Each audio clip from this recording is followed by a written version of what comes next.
Presiden Prabowo bakal menyingkirkan jajaran menterinya yang tidak mau bekerja untuk rakyat. Apa makna mendalam dari kalimat-kalimat yang terlontar dari Presiden? Untuk membahasnya sudah bergabung bersama kami Wakil Menteri Ketenagakerjaan Emmanuel Ebenezer dan Direktur Eksekutif Parameter Politik Indonesia Adi Prayitno. Mas Adi, Bang Noel, selamat malam.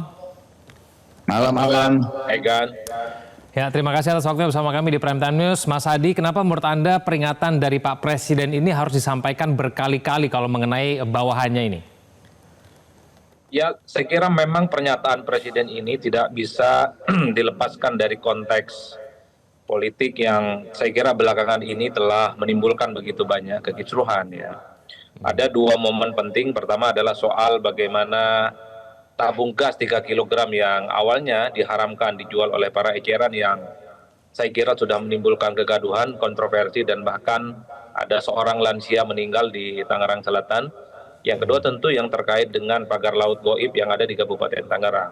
Jadi indikasi-indikasi semacam ini yang dibaca oleh publik. Tidak mungkin seorang presiden secara terbuka dalam sambutan politiknya dalam Harlah NU yang ke-102 menyampaikan kalau para menteri dan jajarannya itu tidak sesuai ekspektasi, tidak bekerja untuk rakyat, maka bukan tidak mungkin akan disingkirkan gitu ya. Bahkan berulang kali kan Presiden mengulang-ulang statement-statementnya bahwa seorang menteri, penegak hukum adalah mereka yang mestinya hanya bekerja untuk bangsa dan negara dan tidak untuk bekerja kepada yang lainnya. Bagi saya ini adalah semacam intimidasi politik bahwa siapapun yang ada di sekitar istana, bisa menteri, wakil menteri, kepala badan, dan seterusnya, adalah mereka yang memang harus tegak lurus kepada keinginan Prabowo Subianto mewujudkan visi misi dan janji politiknya bagaimana rakyat itu harus sejahtera. Jadi di situ konteksnya, Egan. Apalagi misalnya pernyataan Pak Sufmi Dasko. Bagi saya Dasko ini adalah replika politiknya dari Prabowo yang menegaskan ada menteri yang tidak seirama. Itu artinya ini adalah satu sinyalmen memang menteri-menteri yang ada di kabinet Prabowo hari ini adalah mereka yang mungkin gagal menerjemahkan bagaimana keinginan Prabowo, mengakselerasi bagaimana mimpi-mimpinya mewujudkan Indonesia yang kemudian sejahtera dan bisa menyelesaikan persoalan-persoalan kebanggaan. Inilah yang saya sebutkan, karena dalam 100 hari pertama kinerjanya Prabowo kan mengatakan sudah baik-baik, hanya sekedar memberikan peringatan supaya tidak diulang. Tapi 100 hari sudah berlalu, ini adalah momen sebenarnya bagi Prabowo ketika misalnya ada para pembantu dan orang-orang sekitarnya itu underperform, bekerja tidak sesuai ekspektasi, apalagi menyusahkan rakyat.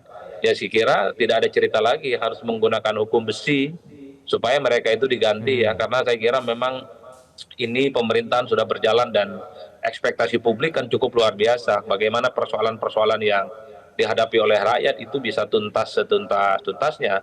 Misalnya soal kemiskinan, misalnya soal pengangguran, bagaimana soal penanggulangan stunting dengan program makan bergizi gratis, itu tanpa hambatan dan menjadi sesuatu yang bisa dibanggakan tentu saja oleh Prabowo sebagai Presiden Republik Indonesia.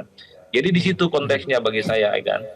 Ya, Bang Noel sebagai bagian dari jajaran Kabinet Merah Putih, begitu apakah ini bisa dimaknai bahwa ini peringatan keras begitu dari Pak Presiden kepada jajaran kementerian? Ya, yang pasti itu bukan peringatan juga sih. Sudah dari awal pertama diingatkan kalau ini tinggal nunggu eksekusi aja sih. Karena pernyataan itu keras sekali menurut saya. Karena gini, beliau ini kan konsisten dengan pernyataan dan perbuatannya.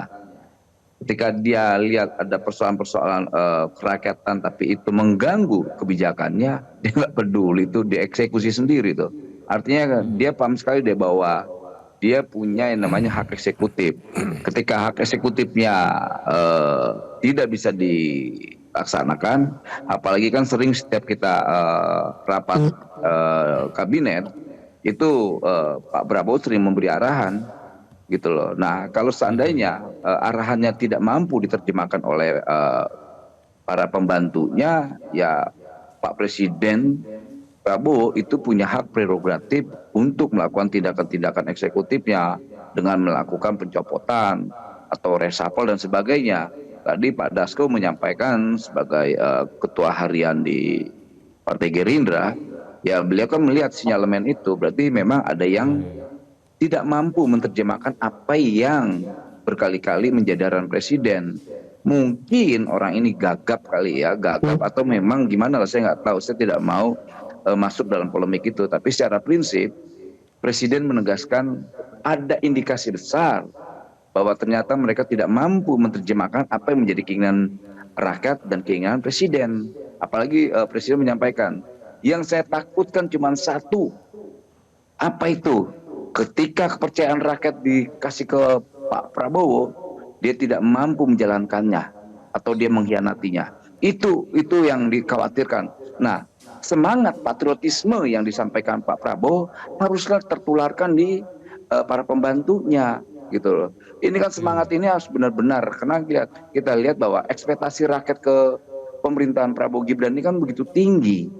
Jangan sampai ekspektasi ini malah merusak karena hal-hal kebijakan yang malah membuat rakyat itu takut dan khawatir. Ya semoga dengan pernyataan Pak Prabowo kemarin, saya sih masih punya keyakinan di Kabinet Merah Putih ini soliditas kabinet itu masih cukup bagus lah. Apalagi sekarang ini kolaborasi, kemudian ego sektoral itu sudah benar-benar tidak ada lagi. Semua kabinet ini saling kerjasama, saling sinergi, saling kolaborasi. Bang Noel, tapi karena Anda berada di dalam pemerintahan, Bang Noel, berarti Anda mengakui ya bahwa memang ada sejumlah menteri yang memang tidak seirama begitu dengan Pak Presiden, tidak sejalan. Anda memang melihat itu sendiri? Kalau saya tidak mau masuk ke sana, ada tapi tidak sejumlah. Ada mungkin ya, ada tapi mungkin dia tidak mampu menerjemahkannya. Kalau tadi disampaikan apa itu kan berarti lebih dari satu, lebih dua, enggak. Mungkin ada ya, mungkin.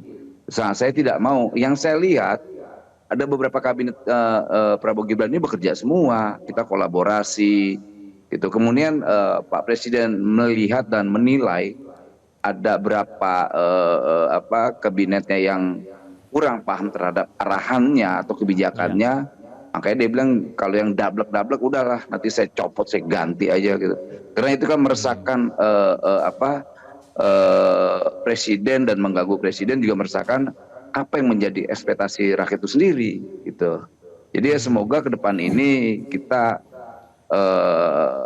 kayak saya lah ya di kabinet walaupun wakil menteri ya, kita tahu kita harus mampu menjalankan narasi Presiden terkait apa, makan gratis, makan bergizi gratis, kemudian sebagainya.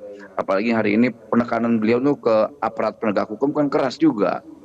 Kau jangan main-main, kau jangan main Pak Kapolri apa.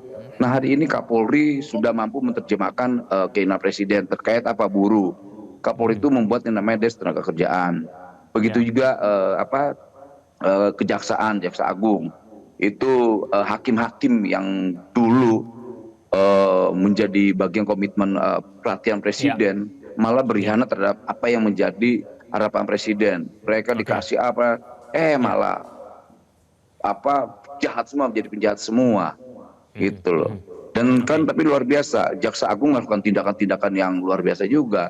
Begitu juga Kapolri, penegak hukum kita udah cukup menurut saya luar biasa lah dalam menerjemahkan apa yang menjadi keinginan Presiden, kayak gitu kira-kira. Baik.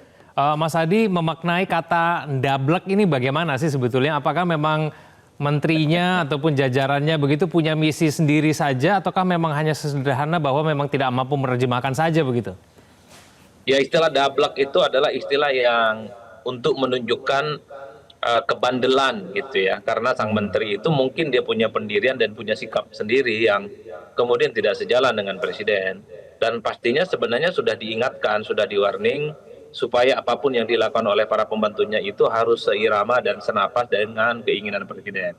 Saya memahami Mas Egan, sepertinya statement Presiden Prabowo ini adalah sebagai salah satu bentuk kemarahan ya secara politik, karena yang kita tahu selama ini diskursus, wacana, pidato-pidato politik yang disampaikan oleh Prabowo adalah pidato-pidato yang sangat populis, di mana Prabowo Subianto itu menunjukkan keberpihakannya kepada rakyat. Pada level implementasi misalnya begitu banyak program-program yang saya kira memang cukup merakyat, makan bergizi gratis, pemeriksaan kesehatan gratis, 3 juta rumah untuk rakyat, dan seterusnya.